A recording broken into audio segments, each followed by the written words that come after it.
Assalamualaikum teman-teman, apa kabarnya hari ini? Semoga teman-teman sehat selalu dan tetap semangat belajar di rumahnya. Oke teman-teman, hari ini kita melanjutkan pembelajaran tema ke-6, subtema kedua, PB-nya adalah PB ke-4 sampai ke-5, halaman 92 sampai 111. Baik teman-teman, sebelum kita mulai, mari kita membaca basmalah. Bismillahirrohmanirrohim. Nah, teman-teman, berikut ini adalah tujuan pembelajarannya. Nah, teman-teman, semoga 4 tujuan pembelajaran ini dapat kita lewati dan kerjakan bersama-sama ya. Yang pertama yaitu mengetahui manfaat cuci tangan, kemudian kalimat utama dan gagasan utama, kemudian teman-teman juga bisa menuliskan tujuan pajak, dan yang terakhir dengan melihat video ini, teman-teman dapat mengetahui manfaat air putih. Nah, teman-teman, oke, sekarang kita akan mulai ya pembelajaran keempat. Nah, teman-teman coba lihat nih gambar apa sih yang ada di layar. Ya, teman-teman, pada pembelajaran keempat ini kita akan membahas tentang kebersihan ya, teman-teman ya.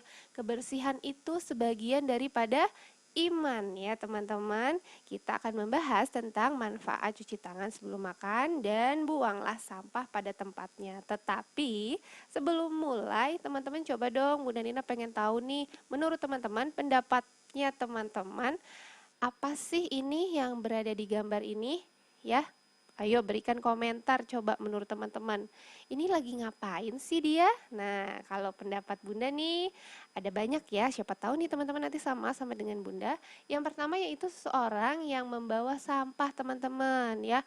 Lihat di tangan kiri dan tangan kanannya ini dia sedang membawa sampah. Kemudian yang kedua, orang ini mungkin baru selesai bersih-bersih ya. Dan yang ketiga, seseorang yang menjaga kebersihan. Ya, betul banget ya. Ini ya, teman-teman, kita harus senantiasa menjaga kebersihan karena bersih itu indah tentunya. Oke, teman-teman, kita sekarang lanjutkan ke halaman 92 sampai 93. Teman-teman boleh buka bukunya. Di situ ada bacaan manfaat cuci tangan sebelum makan. Nah, di sini Bunda Nina punya dari sumber lain, yaitu dari Kementerian Kesehatan Republik Indonesia, manfaat mencuci tangan. Nah, teman-teman, ini untuk tambahan yang ada di buku ya. Oke, kita lanjutkan aja. Kita akan membahas selanjutnya, kalau teman-teman tadi sudah membaca tentang manfaat cuci tangan yang ada di layar dan ada di buku, kita sekarang akan menentukan kalimat utama. Nah, teman-teman, apa sih itu kalimat utama?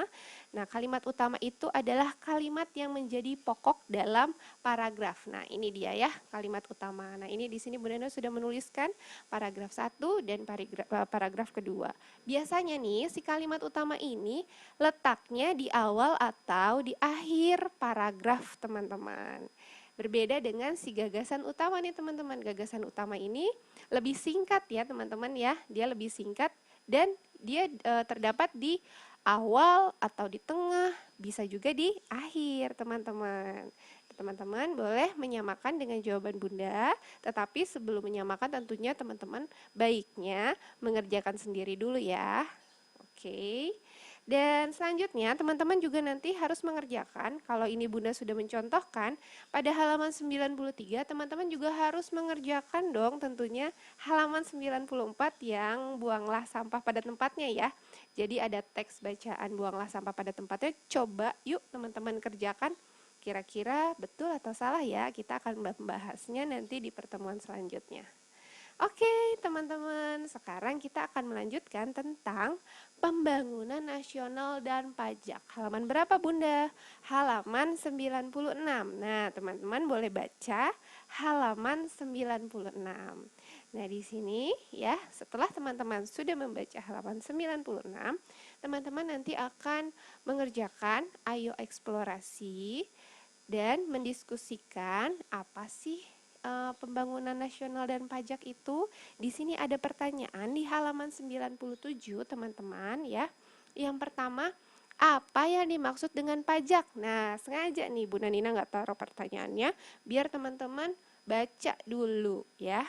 Nomor 1 itu yang dimaksud dengan pajak adalah, teman-teman bisa lihat jawaban di kotak pertama.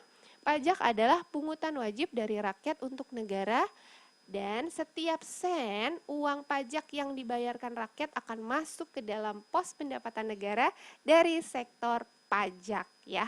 Kemudian yang kedua, kenapa sih Bunda, mengapa masyarakat harus bayar pajak? Nah, teman-teman, kalau kita membayar pajak ya, itu merupakan bukti nih teman-teman ya. Yang kedua, sebagai warga negara Indonesia yang taat dengan peraturan yang berlaku di Indonesia. Dan dengan membayar pajak, kita itu berarti telah berkontribusi ikut membangun Indonesia. Oke, pertanyaan yang ketiga, lanjut. Pajak apa saja yang harus dibayarkan? Banyak nih teman-teman ya. Ada pajak penghasilan ya, itu namanya PPh. Nah, itu biasanya dibayarkan 1 tahun 1 kali. Dan ada pajak pertambahan nilai atau PPN. Kemudian ada pajak penjualan. Dan ada juga pajak penjualan atas barang mewah ya teman-teman ya. Kemudian biaya materai. Dan yang terakhir adalah pajak bumi dan bangunan atau dikenal PBB. Nah, teman-teman boleh membaca lebih lanjut nanti. Dan yang terakhir pertanyaannya yaitu apa sih akibatnya jika masyarakat tidak membayar pajak? Ayo, menurut teman-teman apa? Ayo, siapa yang bisa jawab? Ya, betul banget ya teman-teman. Kalau kita nggak bayar pajak ya teman-teman, tentunya pemerintah akan menjadi berat bebannya. Nah, di sini Bunda Nina ya sudah menjelaskan kembali ya teman-teman, karena si membayar pajak ini adalah usaha pemerintah untuk meringankan beban rakyat. Jadi, kalau masyarakatnya lalai dalam membayar pajak, maka yang akan rugi juga rakyat itu sendiri, teman-teman. Karena si keuangan negara ini pun nanti akan berkurang, pelayanan kepada masyarakat pun menjadi terhambat. Dan tentunya yang paling akan terasa itu pembangunan infrastruktur negara kita akan terhambat ya. Jadi kita bisa mungkin lambat berkembangnya ya teman-teman ya. Jadi negara kita terbelakang dari negara-negara lain ya, tidak berkembang ya. Oke teman-teman ya, alhamdulillah sekarang kita akan melanjutkan nih teman-teman manfaat minum air putih. Ya, ini lagi-lagi Bunda Nina ambil sumbernya dari Kementerian Kesehatan Republik Indonesia. Nah, teman-teman boleh juga buka ya tambahan di sini di buku halaman berapa? Halaman 103. Cuma kalau 103 ini di sini judulnya adalah jangan remehkan manfaat air putih. Nah, ini adalah tambahannya. Ada 7 poin, teman-teman boleh baca atau di pause dulu apa aja ya. Sama aja seperti yang ada di buku. Di sini ya bisa untuk tambahan informasi yang ada di buku teman-teman di halaman 103 sampai 104. Dan selanjutnya Bunda Dina juga punya tambahan lagi nih teman-teman. Tips memenuhi kebutuhan air putih. Di sini juga ada sih teman-teman ya. Tipsnya apa aja? Nah, jadi teman-teman kalau misalnya minum air putih itu ya bisa setiap waktu makan atau saat mengkonsumsi camilan ya. Biasanya kalau kita habis makan camilan itu kita jadi aus ya teman-teman. Nah, terus kita juga bisa tipsnya itu sediakan gelas atau botol berisi air minum di meja. Nah, atau di tas. Jadi kalau misalnya kita mau minum, nggak usah jauh-jauh untuk cari ya teman-teman. Dan untuk teman-teman yang bosen misalnya ya Bunda, air putih terus gitu, pengen dong Bunda yang agak-agak berasa atau agak-agak enak gitu Bunda ya. Bisa teman-teman ya, teman-teman bisa tambahkan lemon ya, atau buah-buahan lainnya, atau bisa juga rempah-rempah loh teman-teman. Itu jadi nanti menambah rasa air putih lebih enak tentunya. Atau kita biasanya sebut infus water. Oke teman-teman. Selanjutnya di sini teman-teman, kalau nih ya teman-teman kurang minum air putih, nah ini adalah gejala yang akan terjadi pada tubuh kita. Yang pertama itu tentunya merasa pusing, sakit kepala, mulut dan bibir mata terasa kering, terus buang air kecilnya jadi jarang ya, dan kita juga pasti tubuhnya akan kurang energi dan jadinya tuh kita merasa kelelahan. Makanya teman-teman, kita harus minum air putih. Berapa gelas sih Bunda?